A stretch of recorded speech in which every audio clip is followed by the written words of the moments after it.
전 안내드린 대로 오늘 녹화가 같이 진행되니까 참고해 주시고요.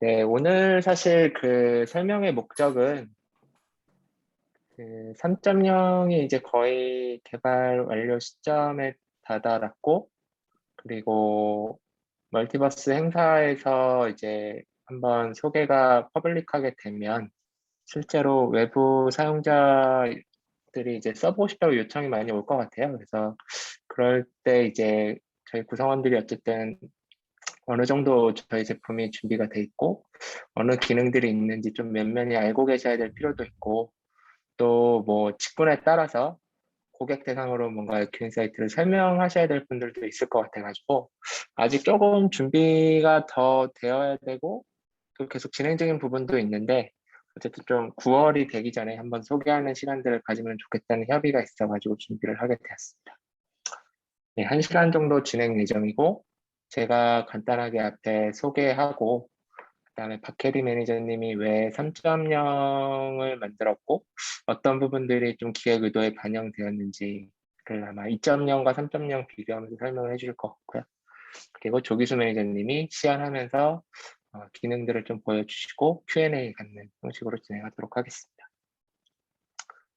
연초에 저희가 그 개발 방향성 목표 잡는 보고서를 작성을 했었는데 뭐 어려운 얘기는 좀 지나가고 어쨌든 지금 작년까지는 저희가 프로덕이 많이 나누어져 있었고 또 조직별로 가지고 있는 AI 데이터 분석 플랫폼들이 조금씩 달랐는데 그런 거를 좀 한 개의 UXR에서 이제 모여보자 해가지고 그 파이프라인이랑 모델러랑 어큐튜닝이랑 AI 런타임 크게 네 가지였는데요.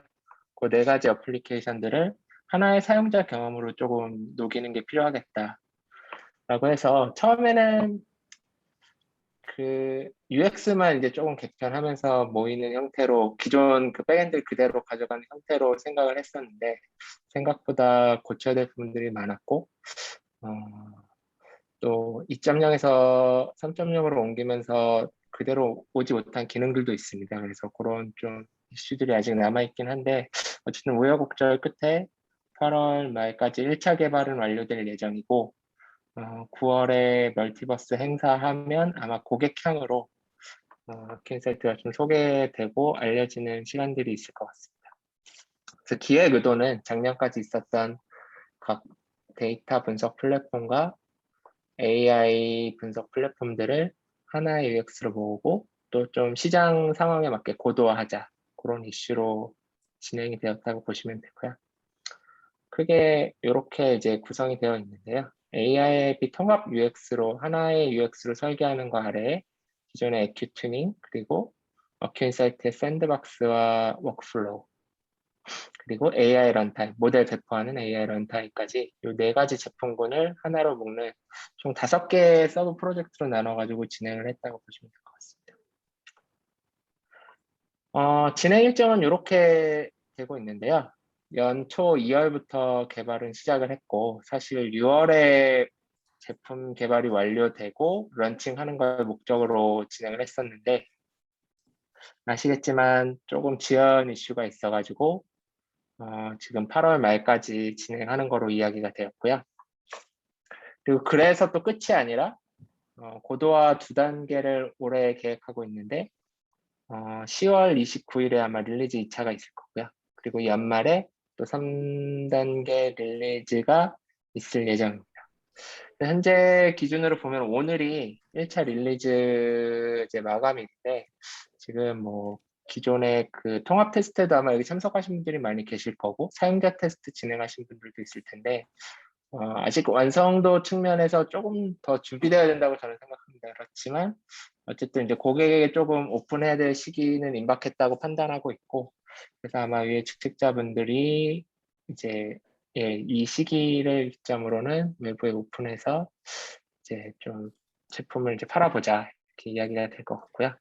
뭐 이제 2.0이 지금 계속 판매되고 있기 때문에 그런 부분들하고 좀 겹치는 내용 시기가 조금 있을 것이고 뭐좀 궁금하신 부분들이 있을 텐데 그런 거 이따 Q&A에서 조금 더 이야기 나누시면 될 것 같고요.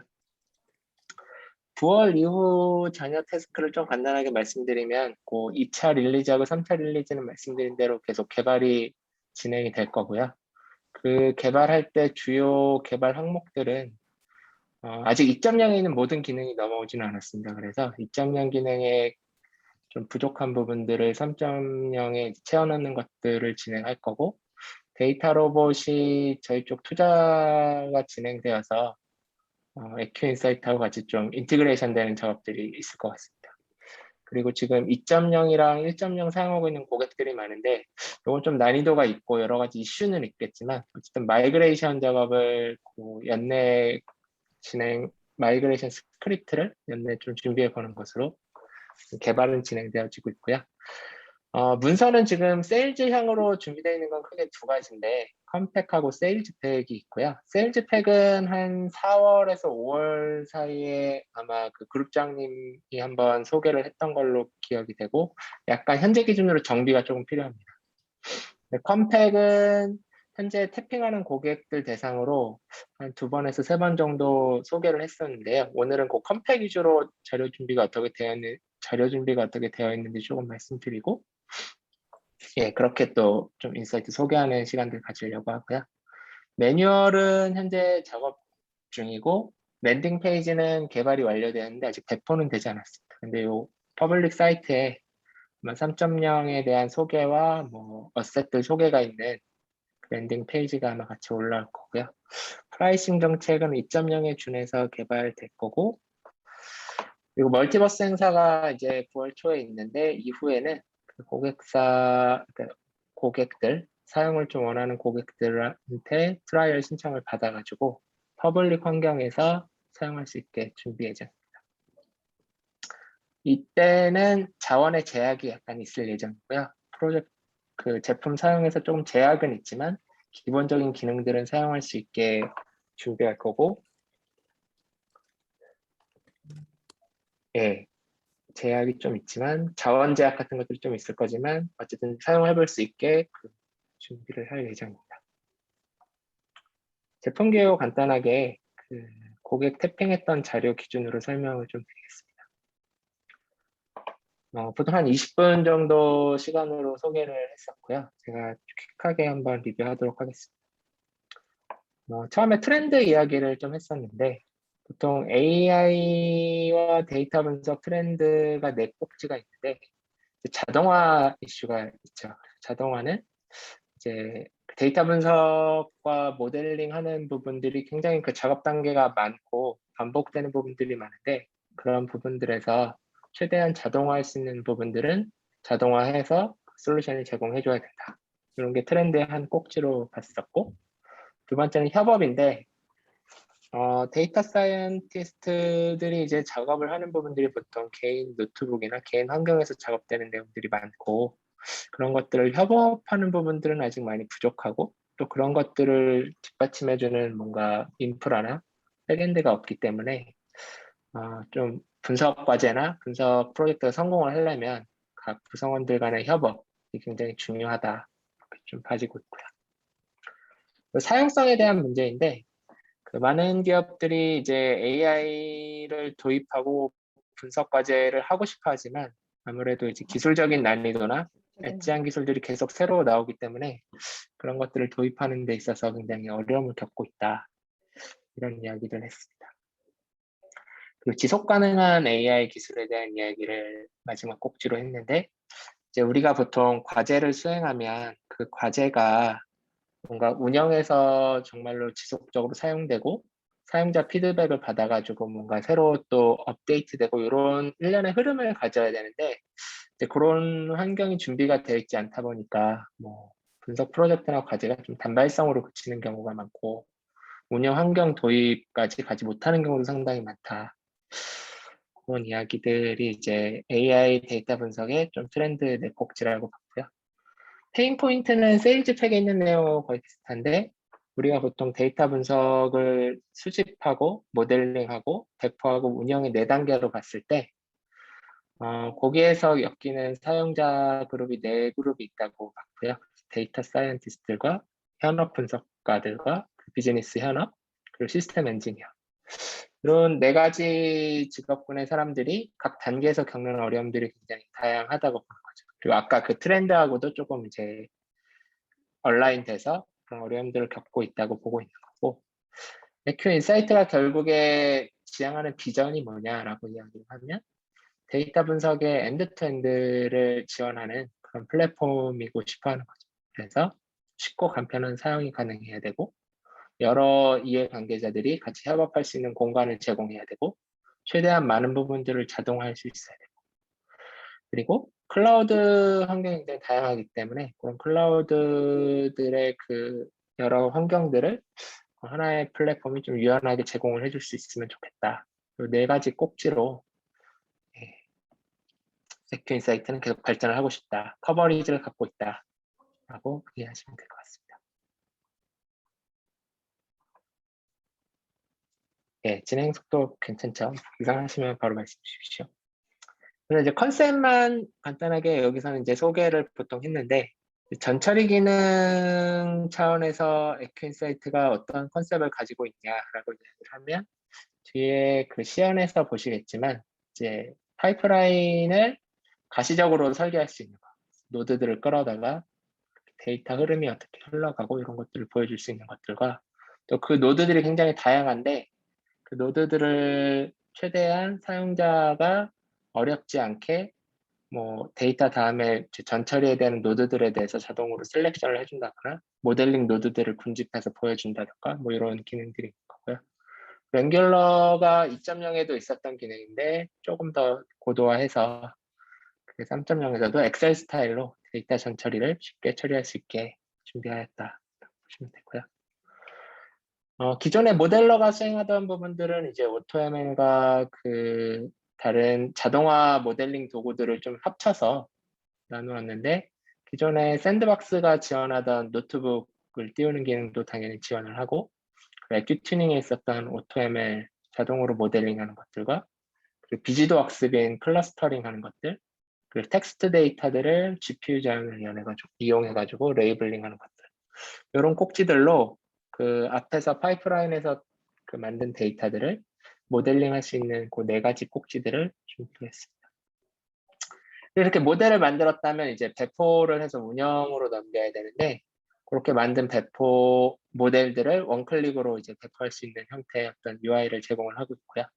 그 UI에서 예측을 할 때 explainable AI 기술들을 도입해서 왜 이런 예측을 했는지에 대한 좀 상세한 부가 정보들을 제공할 수 있는 기능들과, 그 배포된 모델의 그 자원 사용률 같은 것들, 그런 것들을 모니터링하고, 그 모델의 배포 이력 같은 것들을 관리하고, 또 사용자가 예측을 날린 그런 이력들 같은 것들을 관리해서 이제 모델이 실제로 어떻게 운영이 되고 있는지를 통합으로 좀 관리할 수 있는 도구들을 제공을 한다 보시면 될 것 같습니다.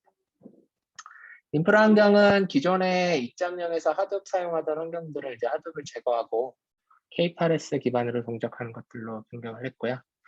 그리고 멀티 클러스터에서 이제 동작할 수 있도록 준비를 했는데, 그러니까 예를 들어서 뭐 AWS에서 모델링을 하고 그 다음에 구글 환경에서 배포를 한다던가 이런 것들이 가능하게 했고, 자원 제약은 2.0하고 비슷한데요. 이제 보통 프로젝트 만들면 각 프로젝트에서 사용할 수 있는 자원의 제약을 둬서 그 프로젝트에 소속된 구성원들이 한정된 자원 안에서 분석 업무를 수행할 수 있도록. 그리고 설치 환경은 온프라미스와 다양한 클라우드 환경을 지원한다. 이렇게 컨셉을 잡았고요. 레퍼런스는 2.0과 1.0에 있는 내용들을 가져왔고 조금 더 정비를 할 예정이고, 보통 이렇게 소개 세션을 마쳤거든요. 소개 세션하고 뒤에 시연하는 형태로 진행을 했었고, 이번에는 거기에 더해서 약간 이제 프리세일즈 하실 때 아마 2.0에서 변화한 부분들이 무엇인지, 왜 3.0을 만들어야 했는지, 어떤 UX적인 특장점이 있는지 같은 것들을 조금 이해하셔야 될 것 같아서 그거를 그 프로젝트 전반 UX 기획을 담당하셨던 박혜리 매니저님이 이어서 소개해 주시도록 하겠습니다.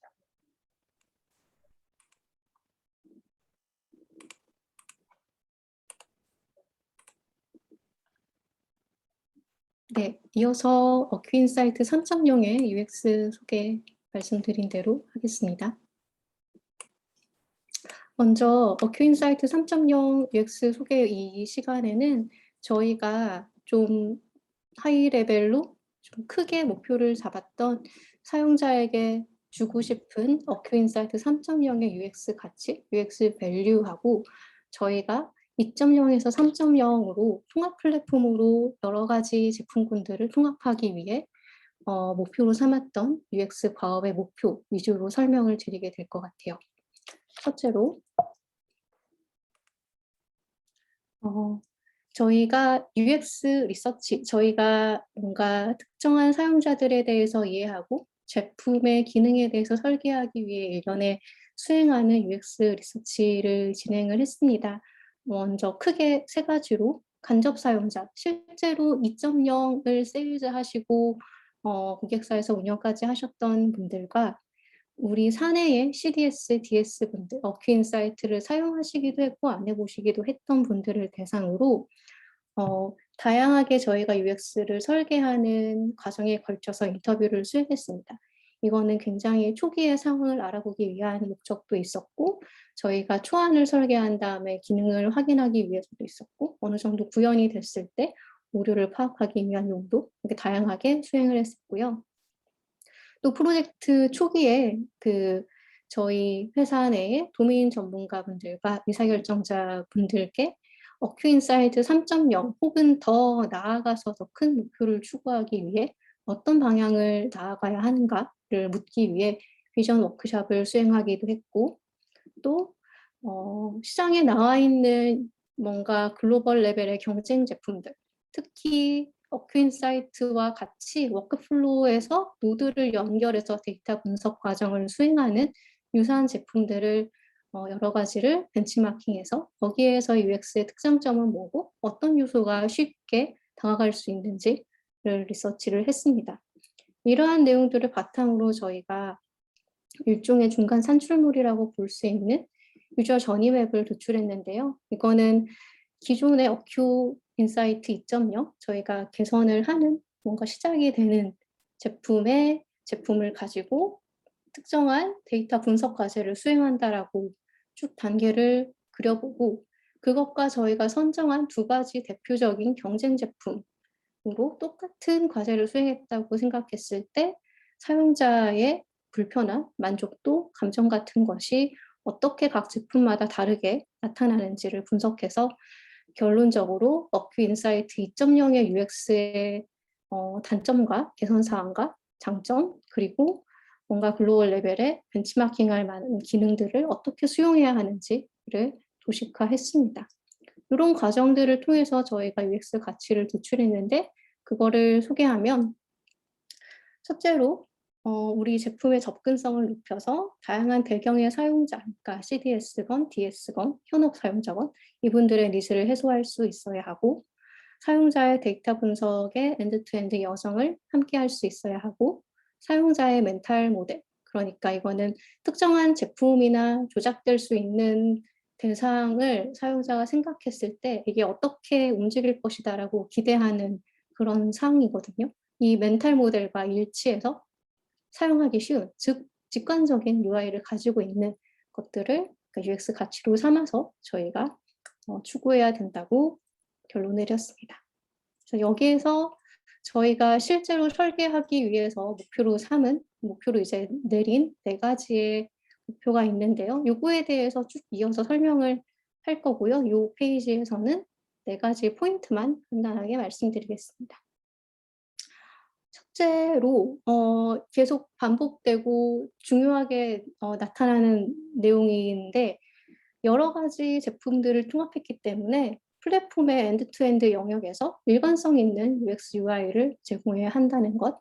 그리고 두 번째로 사용자의 정황, 그러니까 컨텍스트를 기반으로 사용자가 집중해야 될 과업에만 집중할 수 있도록 환경을 제공해야 되고 세 번째로 사용자가 직관적으로 인지하고 조작할 수 있는 쉬운 UI를 제공해야 하고 네 번째로 그거는 개발 이후의 운영 사항에 대한 부분인데요. 디자인 시스템을 마련해서 애자일하게 뭔가 니즈에 대해서 대응할 수 있는 부분들을 좀 제공하자라는 것이 네 가지 목표였습니다.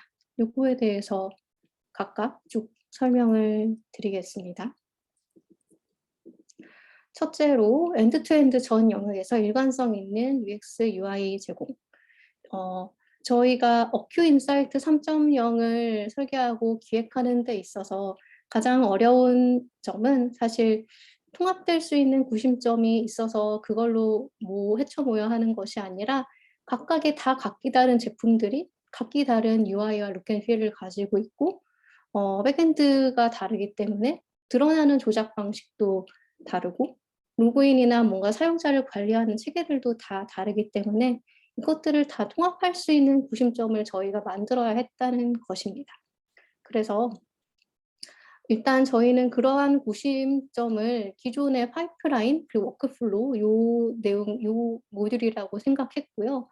그래서 별도의 제품으로 존재하던 모델러의 샌드박스, DS 분들이 많이 사용하신다는 그걸 또 이렇게 큰 꼭지로 잡아서 워크플로우의 하나의 노드로 활용할 수 있게 하고 어큐 튜닝의 오토ML도 워크플로우의 노드로 활용할 수 있게 하는 등 뭔가 워크플로우 중심으로 노드를 기존 모듈에 있던 거를 노드화해서 사용할 수 있도록 그래서 심리스하게 업무를 워크플로우 안에서만 해결할 수 있도록 설계를 방향을 잡았고요. 그리고 요 모든 프로덕트들이 큐인사이트 3.0이라는 제품에 한 번 로그인하면 프로젝트라는 단위로 관리가 되면서 프로젝트 이하에는 사용자 그룹을 동일하게 가져가고 동일한 자원을 나눠서 쓸 수 있도록 운영 구심점을 만들었고 또 브랜드 아이덴티티나 룩앤필은 당연히 스캔을 씌우면서 통합이 되어야 하는데 그 기본적인 조작법의 패턴이 있습니다. 이런 사용 방식의 일관성을 확보해서 어떤 기능을 뭐 런타임이든 뭐 기존의 샌드박스건 워크플로우건 사용하든지 빠르게 조작법을 학습할 수 있도록 하는 그런 설계 방안을 잡았습니다. 예를 들어서 저희가 뭐 워크플로우에 다양한 변주들이 있지만 왼쪽 영역은 일종의 캔버스처럼 조작을 하고 뭔가 스케치를 하는 부분이고 오른쪽 영역은 그거의 속성을 조절하는 영역인 거는 계속 고정적으로 가져가서 유저들이 뭔가 계속 직관적으로 본능적으로 활용할 수 있는 부분들이 있거든요. 그런 걸로 이해하시면 될 것 같고요. 두 번째로 사용자 컨텍스트 정황이라고도 하는데 컨텍스트 기반으로 과업에 집중할 수 있는 환경 구성입니다. 실제로 화면상에 주요하게 보여지는 UI에 대한 얘기인데 2.0 화면을 약간 비교 삼아서 가져왔는데 2.0의 경우에는 기본으로 고정되는 UI 조작 영역들이 있습니다. 이 부분이 뭐 상단 왼쪽 오른쪽에 고정되어 있는데 이 부분이 집중해서 사용해야 될 부분들을 조금 침범하는 부분이 있어서 이쪽에 사용성을 저해하는 부분이 있어서 기본 고정 영역을 최소화해야 하는 것이 필요하다고 생각했고 이렇게 최소화했을 때 사용성이 떨어지면 안 되기 때문에 사용자가 어떤 액션을 하느냐에 따라서 이 오른쪽 영역이 다이나믹하게 가변되도록 레이아웃이 반응하도록 했습니다. 예를 들어서 사용자가 전체 워크플로우를 보고 싶을 때는 사실 이 영역이 넓어졌을 때 좀 불편한 요소가 되겠죠. 그렇지만 특정한 요소를 튜닝하고 조작하고 싶을 때 그럴 땐 유저가 이 노드를 클릭할 테니까 클릭했을 때는 이 영역이 반응해서 펼쳐져서 수행을 서포트할 수 있도록 자연스럽게 서포트할 수 있도록 변하도록 했고요. 그리고 유사한 얘기인데 워크플로우 안에서 유저가 이을 수 있는 노드들이 한 90여 개가 넘습니다. 그런데 3.0에서는 이 노드들을 모두 한 번에 다 90개를 대상으로 탐색하는 것이 아니라 특정한 노드를 선택하면은 그 이후에 들어올 수 있는 노드는 우리가 한번 이렇게 필터를 걸러줘서 사용자가 탐색하는 시간을 단축할 수 있도록 했습니다.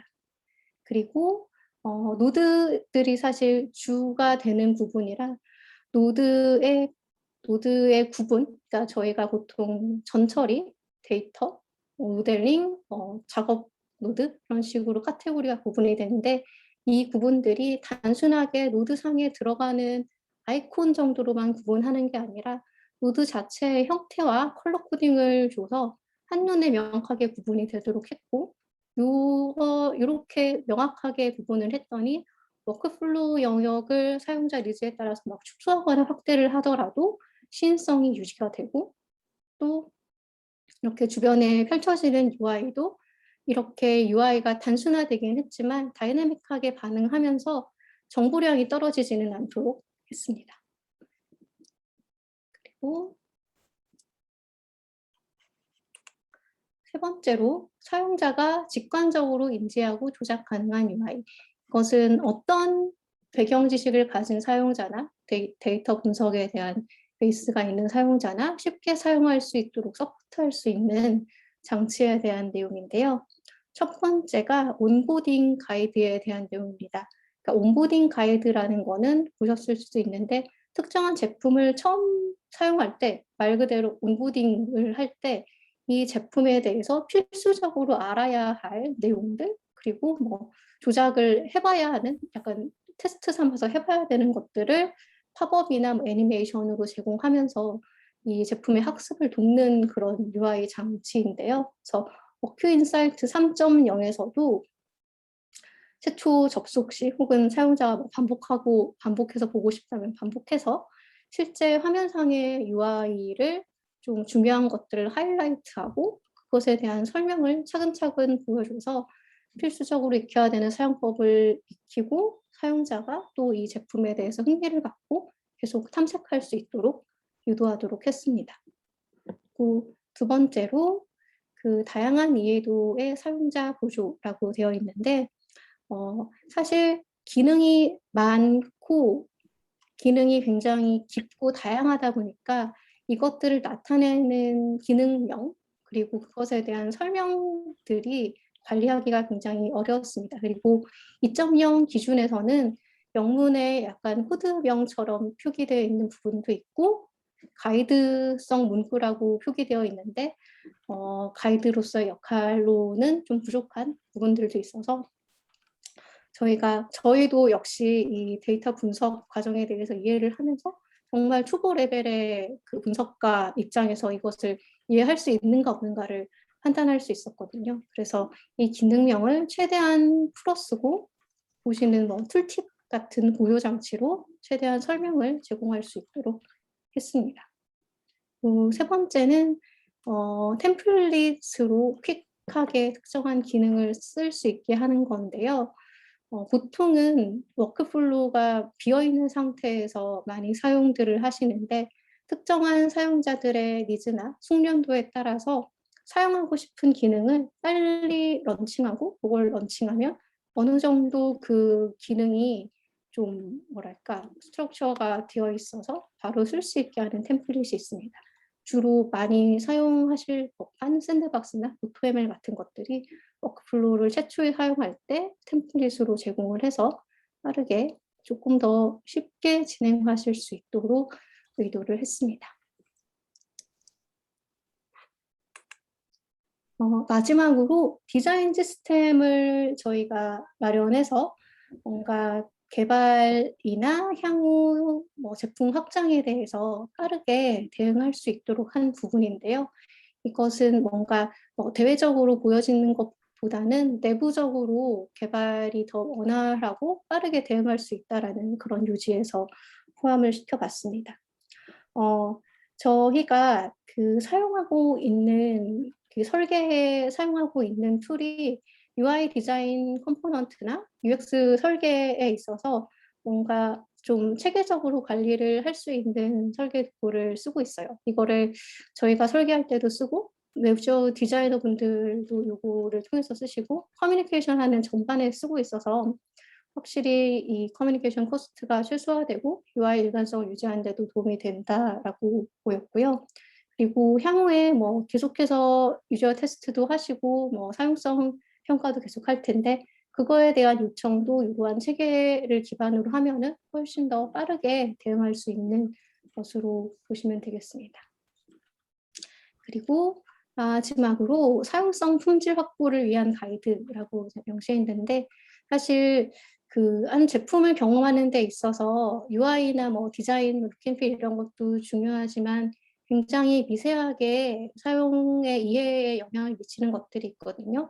예를 들어서 아까 제가 언급했던 특정한 뭐 기능의 라벨명이라던가 뭐 설명을 할 때 어조 어떤 정도의 쉬운 문장으로 써야 하는가 그리고 뭐 여러 가지 입력하는 폼이 있는데 그 입력 폼이 어떤 최초의 상태값을 가지고 있어야지 유저가 어떤 값을 입력할 수 있을 것이다라고 쉽게 인지하고 쓸 수 있는가 그런 미세한 것들이 있는데 이런 것들을 각각의 화면으로 담을 수는 없고 저희가 일종의 공통적인 가이드로 가져가서 계속해서 이런 부분에 있어서 품질을 유지할 수 있도록 기반을 마련해 뒀습니다.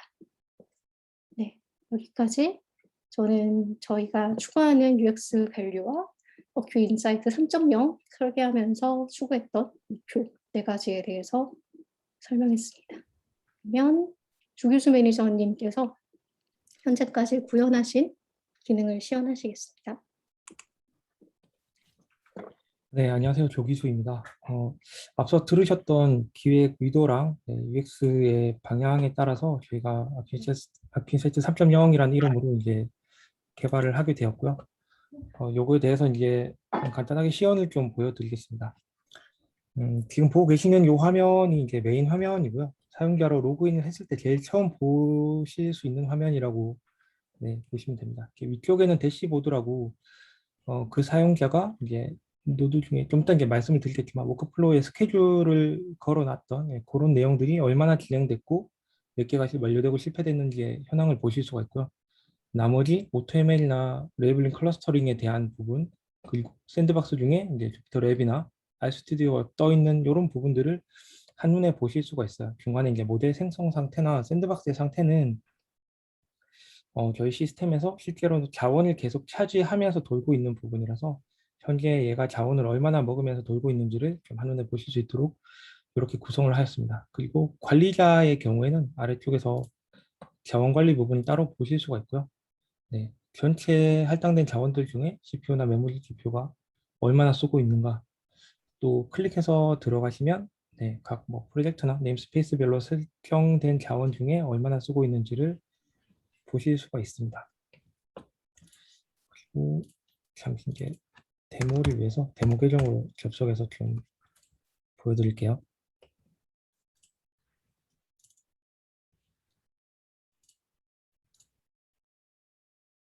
네. 아래쪽에 보시면 이제 크게 프로젝트와 워크플로우, 모델이라는 세 가지 카드 형식의 메뉴를 보실 수 있으실 텐데요. 앞서 말씀드린 것처럼 프로젝트는 저희 아필세트 3.0의 제일 기본적인 단위가 되는 부분이라고 보시면 될 것 같아요. 프로젝트 단위로 자원을 할당해서 자원 리미트를 적고 그 안에서 자원을 쓸 수 있도록 구성이 되어 있고요. 또한 프로젝트별로 사용자를 할당을 해서 사용자의 권한을 부여를 할 수가 있습니다. 그래서 모든 기본적인 단위가 프로젝트라고 보실 수가 있고요. 일단 이제 프로젝트 안에는 N개의 워크플로우를 만들 수가 있어요. 워크플로우는 데이터를 가져와서 데이터를 뭐 어떻게 전처리를 하는지 그리고 그걸로 이제 모델을 만드는지 이제 그런 데이터의 흐름들이 다 워크플로우 안에 작성이 되게 될 거고요. 그 워크플로우 안에서 이제 만들어진 모델 같은 경우에는 모델이라는 노드로 또 명시적으로 보실 수가 있게 구성이 되어 있습니다. 먼저 테스트 프로젝트를 하나 만들어 볼게요.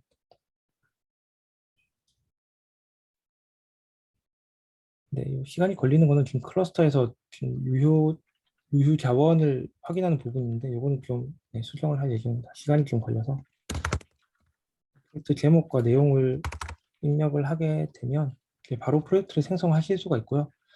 이제 아까 말씀드린 것처럼 권한별로 사용자를 할당할 수가 있어요. 특정 사용자를 넣고 나서 이 프로젝트를 삭제까지 할 수 있는 오너 권한이나 자원 같은 것들까지 세팅할 수 있는 매니저 권한 그리고 워크플로우를 만들고 편집할 수 있는 에디터 그리고 이제 편집 없이 보일 수만 있는 뷰 이렇게 이제 4가지 권한을 부여해서 프로젝트를 생성하실 수 있고요.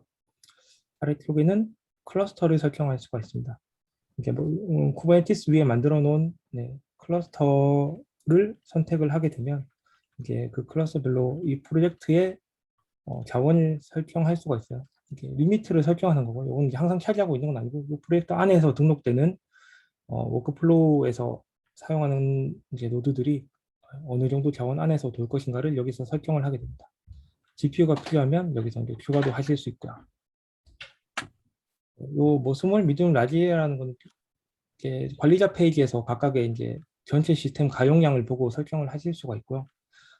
이것들은 사실 사용자한테 이런 자원 설정에 대한 부분이 최대한 노출하지 않기 위해서 저희가 좀 많이 사전에 세팅해 놓을 수 있도록 만들어 놨고요. 이것도 좀 이제 처음 만들 때는 디폴트로 가려져 있을 예정입니다. 일단 프로젝트를 등록해서 워크플로우를 하나 만들어 볼게요. 네. 일단 기본적으로 프로젝트를 생성하면 이런 프로젝트 화면이 나오고요. 워크플로우를 하나 생성을 해 보겠습니다. 아까 보셨던 것처럼 뭐 샌드박스, 오토 ML 같은 걸로 이제 바로 갈 수 있는 템플릿들이 있는데 빈 워크플로우로 먼저 한번 시작을 해 볼게요. 일단 워크플로우를 만들 때 데이터가 없이 만드는 워크플로우는 의미가 없기 때문에 데이터가 없으면 무조건 데이터를 가져올 수 있도록 여기서부터 시작을 하게 되어 있고요. 제가 보통 시연 때 자주 쓰는 모델로 보여드리겠습니다. 물론 이제 여러 개의 데이터도 추가해서 한 번에 가져올 수도 있는데 현재 하나의 데이터만 가져와서 시작을 해보겠습니다. 이렇게 이제 기다리게 되면 워크플로우 안으로 데이터를 파싱해서 가져오게 되고요. 파싱이 완료된 데이터는 더블 클릭해서 상세한 정보도 보실 수가 있어요. 보시면 이제 데이터에 각종 이제 어떤 컬럼들이 있는지, 어떤 데이터들이 있는지를 보실 수가 있고, 전체 데이터가 뭐 어떤 분포를 가지고 있는지에 대한 분포도 그래프라든가, 뭐 특정 칼럼에 대한 볼까요? 특정 칼럼에 대한 통계치 같은 것도 보실 수가 있습니다. 뭐 최소값, 최대값이 얼마인가, 뭐 평균값이 얼마인가, 분포를 비롯해서 어느 정도의 값으로 분포를 하고 있는지, 뭐 아웃라이어가 얼마나 있는지 이런 것들을 한눈에 좀 보실 수 있도록 구성을 해놨습니다. 원하시는 대로 필터링을 해서 보실 수도 있고, 기본적으로는 데이터 간의 상관관계를 볼 수도 있고요. 간단하게 X 쪽, Y 쪽에 이제 데이터를 넣어서 그래프를 그려볼 수도 있어요. 이런 식으로 데이터의 오버뷰를 하실 수 있고요. 데이터를 하나 클릭하시면 이제 흐름을 만들 수가 있는데, 워크플로우에서 데이터 셋 노드를 하나 클릭을 하게 되면 오른쪽에 이제 선택할 수 있는 것들이 활성화가 되게 됩니다. 그래서 전처리나 진 모델링 같은 것들을 하실 수가 있는 거고요. 전처리를 클릭하시면 기본적으로 이제 데이터의 결합이나 분리를 하기 위한 뭐 조인부터 유형 같은 것들 이런 기능들이나 이제 트랍이나 뭐 캐스트나 뭐 소트나 이런 이제 기본적으로 할 수 있는 우리가 익히 알고 있는 전처리들 그리고 피처 엔지니어링이라는 거의 범주에 포함되는 이런 복잡한 처리들도 가능합니다. 뭐 PCA라든가 데이터를 뭐 그룹핑하는 부분 아니면 뭐 정규식을 써서 뽑아내는 이런 부분에 이제 고급 처리도 하실 수가 있고요. 샘플링 같은 것들도 가능합니다. 일단 시연에서는 제가 그 아까 설명 때 잠깐 언급드렸던 랭글러라는 걸 사용해 볼 텐데요. 이 랭글러는 아까 보셨던 전처리 중에 기본 전처리의 대부분을 포함하고 있는 그런 엑셀형 데이터 전처리 툴이라고 보시면 되고 이렇게 보시면 아까 그 데이터 오버뷰에서 보셨던 것 같은 이런 엑셀처럼 보이는 화면을 보실 수가 있고 여기서 내가 원하는 전처리를 하실 수가 있어요. 예를 들어 뭐 지오그래피에 들어있는 컬럼이 뭐 빈 게 좀 있어요. 그러면 얘를 뭐 내가 누락을 채우겠다 고 하면 특정 값으로 하면 이제 프리뷰가 나오고 이제 빈값들은 다 고도라는 걸로 채워지게 됩니다. 이렇게 적용을 하면 반영이 되게 되고요. 이런 식으로 내가 원하는 전처리를 클릭 몇 번으로 쉽게 하실 수가 있어요. 지금 보시는 이 데이터는 저희가 이제 은행권 설명할 때 주로 썼던 데이터인데요. 은행의 고객 데이터를 가지고 이탈 여부를 예측하기 위한 데이터입니다. 그래서 마지막에 이탈 여부가 나와 있고요. 나머지는 뭐 고객의 뭐 나이라든가 급여라든가 언제 가입했는가 뭐 그런 정보들이 들어있는데 예를 들면 베이스 이하에서 컬럼감 연산을 해볼게요. 뭐 베이스에서 가입 연도를 빼서 그런 가입 기간을 뭐 따로 하나 만들겠다라고 하면 미리 보기가 나오고 적용을 하면 새로운 피처를 하나 생성을 할 수가 있습니다. 그리고 필요 없는 컬럼들은 삭제를 할 수도 있겠죠. 선 같은 거, 뭐 고객 아이디 같은 것들은 내가 필요 없다 하면 여기서 바로 삭제를 하실 수도 있고, 뭐 뒷단에서 처리하실 수도 있겠지만, 뭐 삭제를 하거나, 뭐 이렇게 이제 전 처리를 쉽게 하실 수가 있고요. 이렇게 처리된 전 처리 네, 로직들은 이렇게 계속 이력이 쌓이게 됩니다. 그래서 언제든지 이전으로 되돌아가실 수가 있고요. 완료를 누르면 아까 내가 했던 전 처리들이 한 번에 적용이 돼서 어떤 새로운 데이터셋이 만들어지게 돼요. 그럼 이 데이터셋에서 또 오버뷰도 하실 수 있고 여기서 다른 전 처리를 계속 이어가실 수도 있고 이런 식으로 데이터의 흐름을 만드실 수가 있습니다. 그래서 여러 가지를 하실 수가 있는데 일단 지금은 수련에서 많이 보여드리는 AutoML 로드를 붙이는 걸 먼저 보여드릴게요. AutoML 로드를 하나 붙이게 되면 이제 데이터를 파싱해서 AutoML로 가져가게 되고 AutoML에서는 준비를 하게 됩니다. 데이터를 모델링하기 위한 기본적인 내부적으로 좀 데이터를 준비하는 과정이 좀 필요하고요. 이걸 준비를 하게 되면 AutoML로 간단하게 클릭 몇 번으로 이제 모델을 만드실 수가 있어요. 이게 사실은 이제 저희 플랫폼은 이제 CDS부터 DS들까지 뭐 현업 분석가부터 전문 분석가들끼리 다까지 모두 다 사용할 수 있도록 초점을 맞추고 이제 기획을 하고 진행을 하고 있지만 사실 이제 개발은 우선순위라는 게 있기 때문에 좀 더 CDS를 위한 기본 기능들 먼저 개발이 됐다고 보실 수 있을 것 같아요. 아직까지. 그래서 연말까지 이제 계획이 계속 되어 있고요. 나머지 부분들이 개발되면 CDS를 위한 전문 기능들도 좀 많이 추가가 되지 않을까 싶습니다. 오토메 준비가 끝나면 네, 오토메를 여실 수가 있고요. 여기 보시면 아까 보셨던 데이터 프리뷰를 하실 수 있고 이제 데이터 컬럼을 보면 이제 이런 간단한 피처 엔지니어링 같은 걸 할 수 있는 아까 랭글러랑 살짝 비슷한 그런 화면이 뜨게 되고요. 이제 여기서부터 OTML을 시작하실 수가 있어요. 아무것도 안 건드리고 바로 실행을 눌러도 얘가 알아서 동작을 하긴 하고요. 기본적으로는 얘가 불능지 획인지 타깃이 뭔지 지표가 뭔지 정도는 사용자가 반드시 확인하고 넘어가야 되고 나머지들은 그냥 모르시면 추천 누르고 뭐 넘어갈 수도 있습니다. 추천 누르면 아까 보신 것처럼 데이터에 락스큐가 있으면 이런 트랜스포메이션 같은 알고리즘을 적용해 준다든가 교측치가 있으면 교측치를 특정 값으로 대체해 준다든가 이런 짓을 얘가 자동으로 해주게 됩니다. 물론 이제 폴드아웃이나 크로스 밸리데이션으로 분할도 하실 수가 있고요. 샘플링도 하실 수가 있어요. AutoML에서는 밸런싱을 맞춰주는 기능이 있습니다. 데이터가 좀 부족한 경우에 편향된 데이터로 예측을 하면 좀 제대로 안 나오는 케이스가 있어서 그런 경우를 위해서 뭐 업샘플링을 한다든가 아니면 좀 많은 부분들을 쳐내서 다운샘플링을 한다든가 이런 식으로 데이터의 균형을 맞춰서 샘플링을 하실 수도 있고요.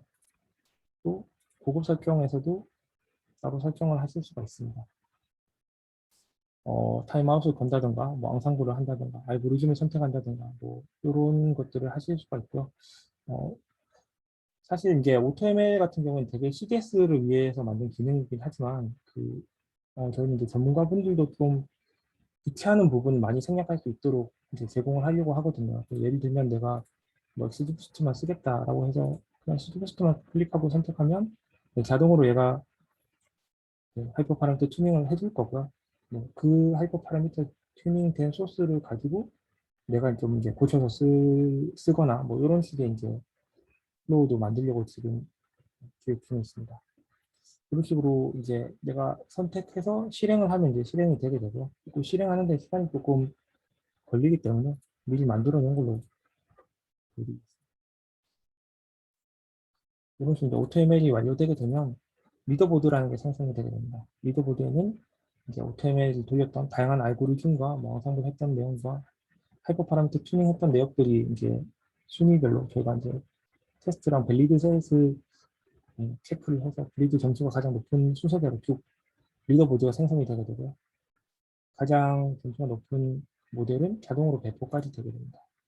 이렇게 배포가 되게 되면 이 배포된 모델로는 이제 예측을 할 수가 있잖아요. 크게 두 가지 방법이 있는데 이 배포된 모델을 가지고 예측형 워크플로우를 만들어서 배포를 할 수도 있고 런타임이라는 곳에 넘겨서 모델 레지스트를 등록을 한 다음에 완전히 서빙을 해서 인퍼런스용으로 쓰실 수도 있습니다. 예측형 워크플로우를 먼저 보여드리면 여기서 예측형 워크플로우를 만들면 이런 예측형 워크플로우가 따로 생성이 되게 되고요.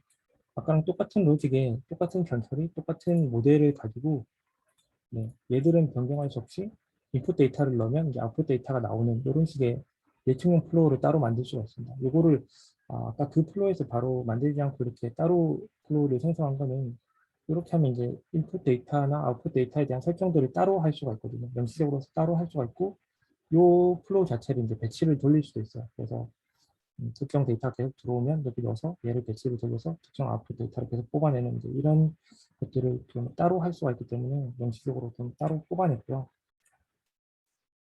이렇게 하지 않고 여기서 이제 모델 레지스트리에 등록을 하게 되면 AI 런타임이라는 곳에 모델 레지스트리로 등록을 하게 됩니다.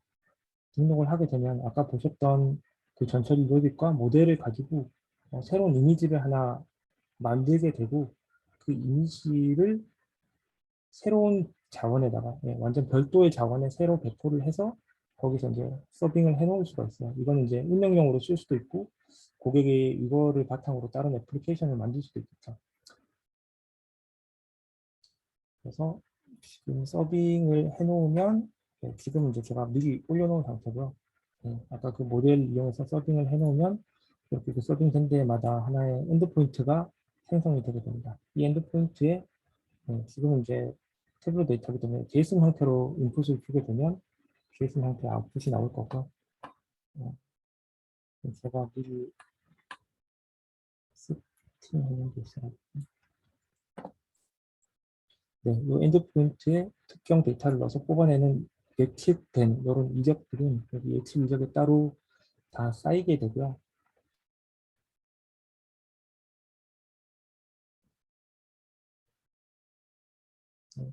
여기 쌓인 데이터는 계속 보실 수가 있어요. 그리고 여기는 이제 오늘 그냥 단순히 테스트를 하는 버튼인데 이제 아까 그 엔드포인트에다가 이런 데이터를 넣으면 이런 결과가 나온다는 걸 보실 수가 있습니다. 아까 보셨던 그 은행 고객의 데이터를 뭐 이름이랑 아까 그뭐 가입 연령 이런 인풋 데이터를 그대로 주면 예측 얘는 이제 이탈하지 않을 것이다. 얘는 뭐 이탈할 것이다. 이렇게 예측을 한 거고요.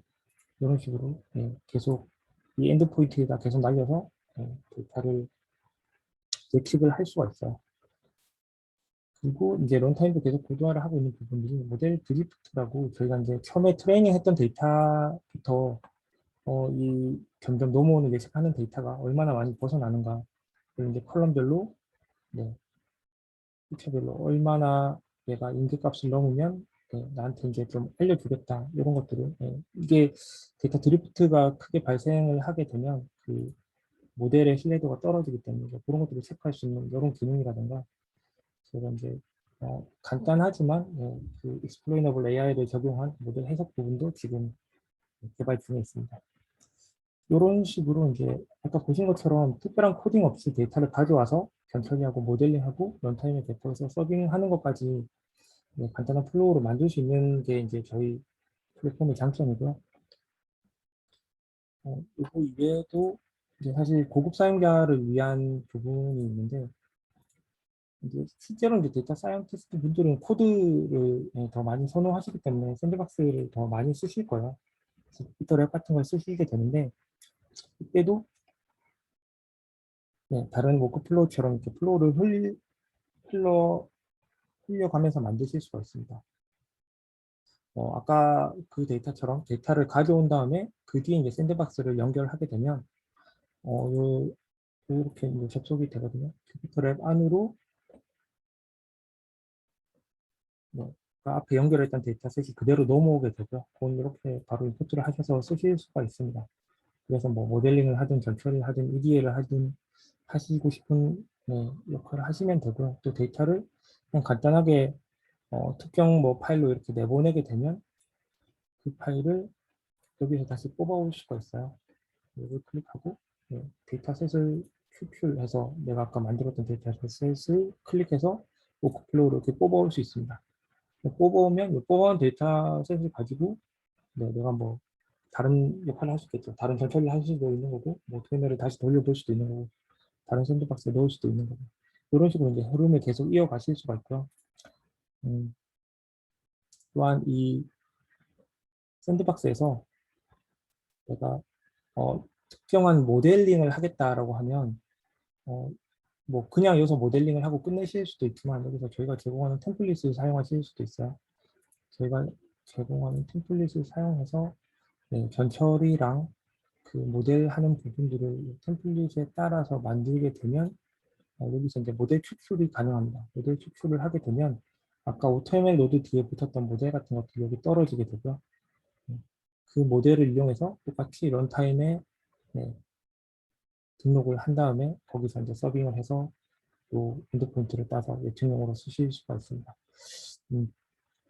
아까 이제 보여드린 그 AutoML을 이용한 그 플로우를 하나 만들었으면 이제 그 플로우 자체를 배치를 돌릴 수도 있고 뭐 런타임에 배포를 할 수도 있고 예측용 워크플로우를 만들 수도 있고 이제 그렇게 다양한 것들이 가능한데 사실 이렇게 샌드박스로 만든 것들은 그렇게 만들기가 쉽지는 않거든요. 왜냐하면 코드로 작성하는 부분이 있어서 워낙 자유도가 높기 때문에 이제 저희가 그 부분을 어떻게 하면 네, 다 커버할 수 있을지를 지금 계속 고민 중에 있고요.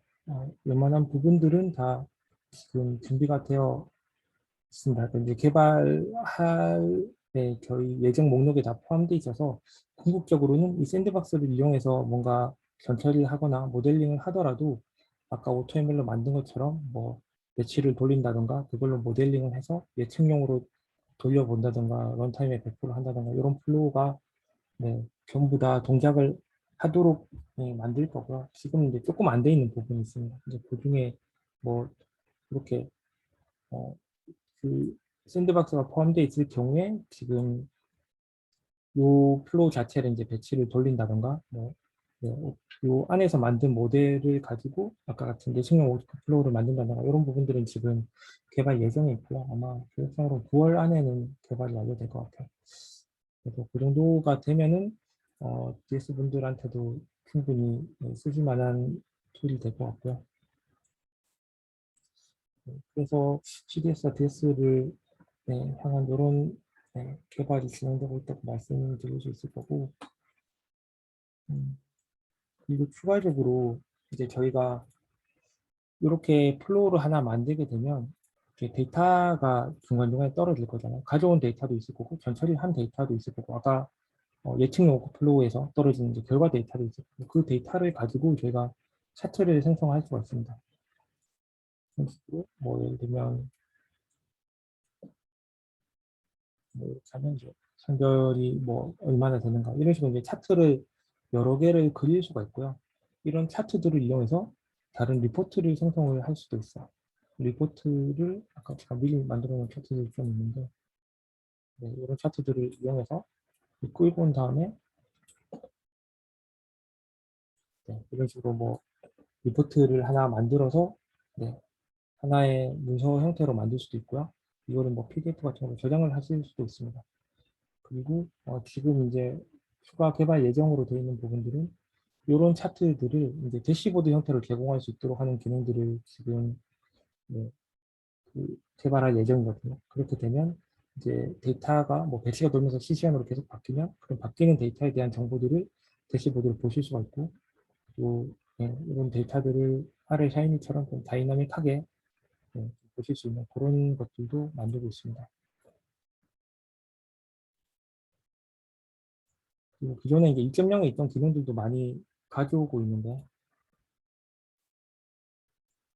샌드박스 같은 경우에는 안에 들어가서 아까 보셨던 이런 그 코딩을 하실 때 특정 내가 뭐 리즘을 사용해서 모델링을 했다라고 하면 그때 모델링을 할 때 나왔던 이런 파라미터라든가 매트릭 같은 것들을 아핀 사이트에서 제공하는 SDK를 사용해서 이렇게 매트만 네, 쌓아주시면 네, 로그로 자동으로 남게 되고요. 그 로그들은 여기서 시각화를 해서 보여주게 됩니다. 다 실험으로 하나하나씩 쌓이게 되고 이런 쌓인 실험들은 네, 이렇게 뭐 아까 내가 설정했던 그런 하이퍼 파라미터나 이런 매트릭들을 다 그래프로 보실 수도 있고요. 이런 실험들이 쌓이게 되면 네, 각각의 실험들을 비교도 하실 수가 있어요. 이것들은 이제 앞에서 보셨던 분들은 아시겠지만 2.0에 있던 모델러 기능들은 그만큼 다 가져왔다고 보실 수 있고요. 또 여기서 작업했던 파일들은 내가 소스 저장소로 저장을 해서 이 소스 저장소로 저장을 하면 기시랑 연동이 되거든요. 연동된 데이터들은 네, 원하는 사람과 공유를 하거나 이제 보정 관리도 같이 할 수가 있죠. 그리고 공유 얘기가 나와서 조금 더 설명드리면 특정 이렇게 워크플로우를 만들었을 때 중간에 떨어진 데이터셋이라든가 아니면 내가 만들었던 이 플로우 전체를 에셋화를 시키실 수가 있습니다. 이렇게 해서 뭐 데이터셋 에셋으로 저장을 하든가 아니면 워크플로우 에셋으로 저장을 하든가 이렇게 되면 특정 데이터셋 혹은 이 전체 플로우 자체가 에셋이라는 형태로 저장이 되게 돼요. 저장이 되게 되면 내가 이름 입력하고 나만 볼 것인가 아니면 내 프로젝트에 권한 있는 사람은 다 볼 것인가 아니면 플랫폼 전체 공개를 할 것인가를 정할 수가 있고요.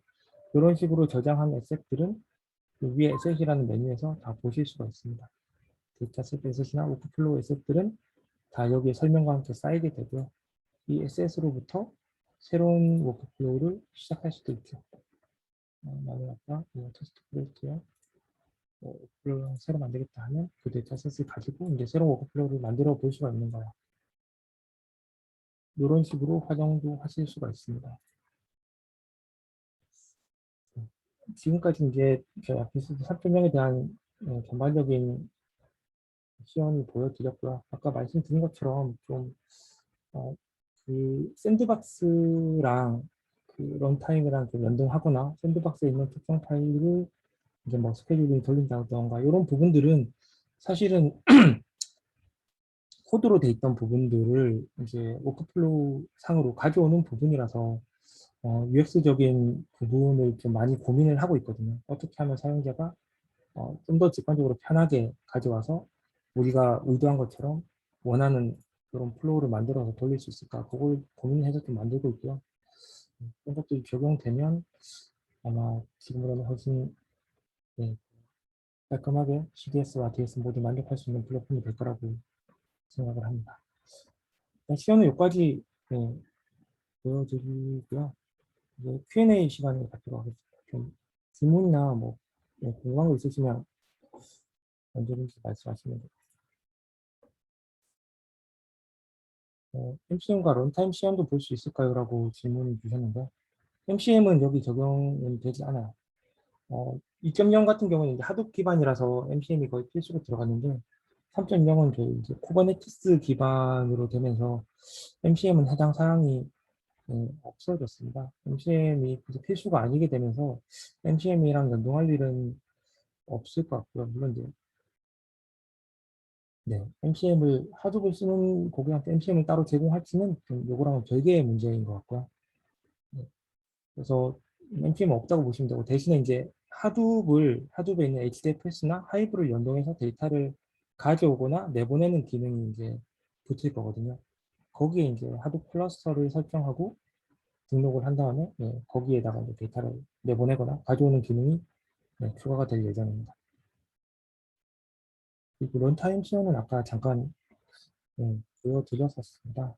그 등록된 모델을 런타임에 넘어가면 여기 이제 등록이 되게 되고요. 런타임으로 바로 넘어가실 수도 있어요. 런타임으로 넘어가게 되면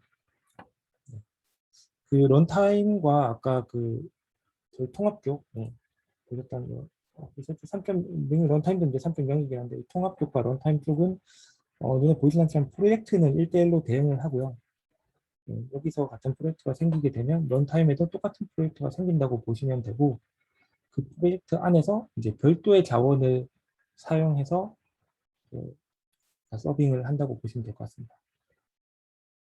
그리고 이제 참고로 저희가 멀티 클라우드도 지원을 하기 때문에 통합교육은 예를 들면 뭐 온프렘에서 돌리다가 이 서빙하는 것만 AWS에서 돌리겠다라고 하면 런타임용 환경만 AWS에 구축해 놓고 클러스터를 AWS 클러스터로 지정을 하면 이 서빙은 뭐 AWS 돌리는 이런 구조가 가능합니다.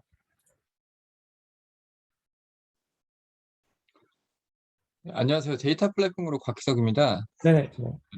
뭐 준비하느라 고생 많으셨고요.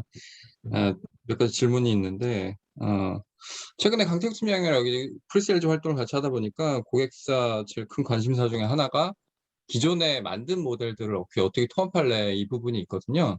네네. 그러면 고객사에서 이제 R이나 파이썬 서버 활용해서 스크립트 상태로 돼 있는 거를 네네. 아까 뭐 샌드박스 활용해서 하는 건 잠깐 보여주셨는데 네네. 데이터 불러오기부터 그냥 끝까지 다 스크립트로 통합해서 할 수가 있는 건가요? 어, 중간에 뭔가 작업을 좀 해줘야 되는 건지. 네네네. 수작업이 좀 들어가야 될 것 같습니다. 일단 다 파이썬이나 뭐 R 코드로 되어 있던 부분들을 아까 보였던 샌드박스로 가져오는 거야. 뭐 그냥 업로드해서 올리면 되는데 그것들을 파이프라인에 특정 노드로 녹여내는 부분은 사실 지금은 고려가 되어 있지 않거든요. 필요하면 그러니까 좀 네, 노드를 안 가져가더라도 그냥 네네. 실행만 할 수 있으면 될 텐데 그럼 네, 아까 보여줬던 중간에 뭐 데이터 불러오기랑 중간에 네네. 그 샌드박스 네, 거기에 그냥 스크립트들을 전체 통합해서 AI 네. 런타임에 연결해서 실행이 가능한 건지 그렇게 구현이 어, 궁금해서요. 네, 일단은 그냥 샌드박스 위에 올리는 거는 그냥 업로드해서 올리면 그대로 다 올라가긴 할 거고요. 저희가 뭐 딱히 막아놓은 부분은 없어서 올리는 건 그냥 올리면 되는데 런타임이랑 연동을 하려면 아까 보셨던 그 런타임용 템플릿으로 좀 제작성을 하긴 하셔야 되거든요. 그래서 그 부분에 수요는 좀 있어야 될 것 같습니다. 그래서 런타임용 템플릿이라는 게 어떤 걸 얘기하시는 건가요? 아까 보셨던 그 런타임에 이제 서빙을 하기 위해서는 저희가 샌드박스로 이제 코드를 만들게 되면 엄청나게 많은 자유도가 있는 거잖아요. 사실 이제 코드를 사용자가 어떻게 작성할지 몰라서 실제로 이제 서빙을 해서 돌리려면 이 사용자가 만든 그 전처리 로직이랑 모델 중에 코드 중에 어떤 부분이 전처리 부분이고 어떤 부분이 코드의 모델 부분인지를 알기가 힘들어서 그 부분을 명시해 주는 거를 이제 템플릿으로 제가 대체를 한 거거든요. 그래서 아까 잠깐 보여줬던 이 부분이 이제 템플릿이고요. 네, 좀 되게 복잡해 보이긴 하는데 사실 사용자가 작성해야 될 부분들은 이 전처리 부분이랑 모델 부분입니다. 그러니까 저희가 이제 그거를 요 그러니까 이 샌드박스에서 만들어진 모델 전처리 로직이랑 모델 그 바이너리 이런 것들을 이제 런타임에서 이제 런타임이 케이프 서빙으로 되어 있기 때문에 거기에 올릴 수 있는 구조로 만들어 주는 게 요 템플릿이라고 보시면 되고요.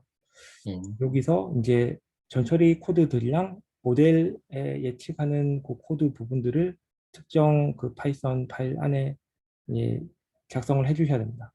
그래서 이 부분은 좀 수작업이 필요한 부분이에요. 그래서 지금 이것만 이렇게 보시면 아, 무슨 템플릿이 이렇게 복잡해라고 하실 수 있는데 사실 하나하나 따라가면 그렇게 어렵진 않거든요. 이거는 저희가 좀 수정을 계속 좀 해야 될 부분이긴 합니다. 좀 더 사용자한테 쉽게 작성할 수 있도록 좀 유도를 어떻게 하면 좋을까 좀 고민을 하고 있거든요.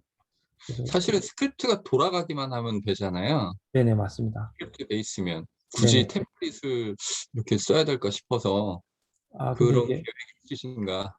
네, 런타임에 서빙하기 위한 방법이 두 개가 있는데요.